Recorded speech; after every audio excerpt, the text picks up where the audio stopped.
Do you have pain from bench pressing on your anterior shoulder or from overhead presses with the barbell? Then this video is the right one for you. When it comes to your anterior shoulder, a common problem is that your internal rotators, the muscles which internally rotate your shoulder, are often too tight. So you don't have enough space on your shoulder, not enough mobility to create enough room under your shoulder roof. The shoulder roof is the spot between the anterior part of your shoulder blade and the upper arm bone, your humerus.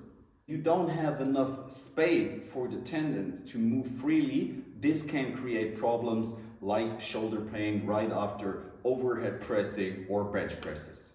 The most common cause for this problem is tight internal rotators. So basically the muscles which internally rotate your humerus bone.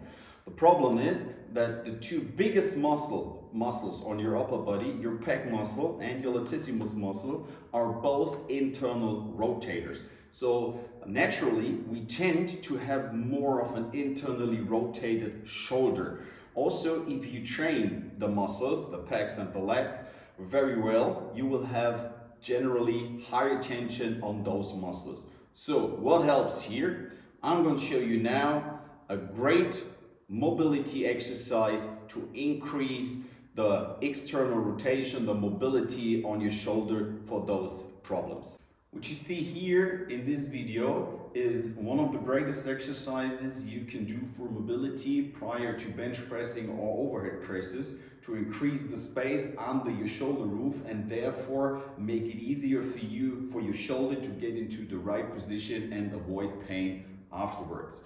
One important thing, if you look at the video, is that you keep your rib cage attached. So try to push the ribs downwards onto the bench. Flex your abs hard and don't let your lower back, your upper back arch, because the latissimus muscle is attached to your rib cage.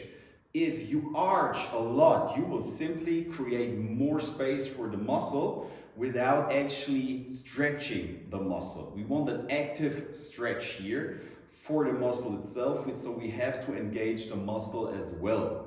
The second important thing on it is, if you look from the front, you will see that your elbow will try to move outwards, which is completely natural because this is your body's way to avoid stretching the actual muscle and making the movement possible, but it avoids our mobility training. So here, keep your wrist and your elbow vertically in line to actually get some stretch on the target muscle.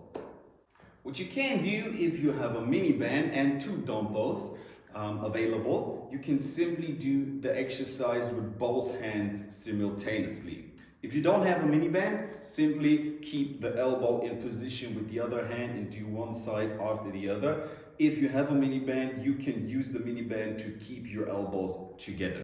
Do this stretch right before your workout, right before the exercise, 2 to 3 times with 20 to 40 seconds of time under tension. I would go into a nice stretch until you feel the stretch on your target muscle and then slowly contracting the muscle by moving the elbows upwards again. This engages your central nervous system and makes sure that your brain actually knows what you're doing there. So we're not simply trying to passively stretch the muscle, we also want to engage the central nervous system so we have a more sustainable effect of this exercise. I hope this video was helpful for you. If so, please leave me a like and follow for more. See you in the next video.